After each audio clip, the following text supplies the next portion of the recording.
வெளி பஸ்ஸில் கவர்மெண்ட் பஸ்ஸில் வந்தோன்னா ரொம்ப ரஷ்ஷாக இருக்கும். நாங்கள் போயிட்டு வரத்துக்கு ரொம்ப கஷ்டமாக இருக்கும். இப்போ வந்து எங்களுக்குன்னு ஸ்டூடெண்ட்ஸ்க்கு மட்டும் ஸ்பெஷலாக வந்து இந்த கவர்மெண்ட் பஸ் விடுறதுனால நாங்கள் வந்து கரெக்டாக டைமுக்கு வீட்டுக்கு போகிறதுக்கும் கரெக்டாக ஸ்கூலுக்கு வரத்துக்கும் கரெக்டாக இருக்குது.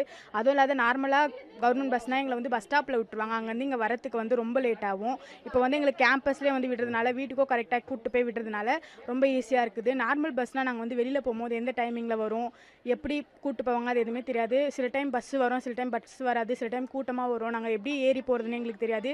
இப்போ வந்து இது கரெக்டான டைமிங்கில் வரதுனால நாங்கள் போயிட்டு வரதுக்கு ரொம்ப வசதியாக இருக்குது. இந்த உதவியை வந்து ஏற்படுத்தி கொடுத்த மாண்புமிகு முதலமைச்சர் அவர்களுக்கு என் நன்றியை தெரிவித்துக் கொள்கிறேன். நார்மலாக 32B வரும்போது ரொம்ப கூட்டமாக இருக்கும். பேக் வெயிட்டாக வச்சுட்டு நிற்க முடியாது, பஸ்ஸில் வர முடியாது.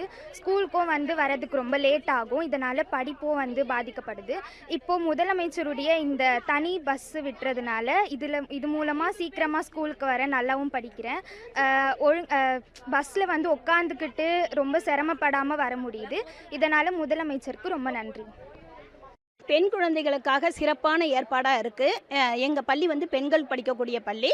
பெண் குழந்தைகளுக்கு பாதுகாப்பாகவும் இருக்குது. இந்த மாதிரி தனியாக ஒரு பஸ் வச்சு அனுப்புறதுன்றது எங்களுக்கும் ஒரு பெண் குழந்தைகளுக்கு ஒரு பாதுகாப்புக்கான உறுதியாக இருக்குது. மாணவர்களும் மிகுந்த சந்தோஷத்தோடு போயிட்டு வராங்க. டயர்டு இல்லை, ரொம்ப ஹாப்பியாக போயிட்டு வந்துட்டுருக்காங்க. மிகுந்த நன்றி. அப்புறம் காலையில் வரும்போது பயங்கர கூட்டத்தோடு வராங்க. பஸ்ஸில் இடம் கிடைக்கலன்னு ரொம்ப முட்டி மோதி அப்படிலாம் வந்து சேர்ந்துட்டு இருந்தாங்க. காலதாமதம் வருவாங்க, பள்ளிக்கு வந்து காலதாமதமாக வருவாங்க. அந்த காலதாமதம்ன்றது இப்போதைக்கு இல்லாமல் இருக்குது. நேரத்தோடு வந்து சேர்ந்துறாங்க. மிகுந்த ஹாப்பியாக வராங்க.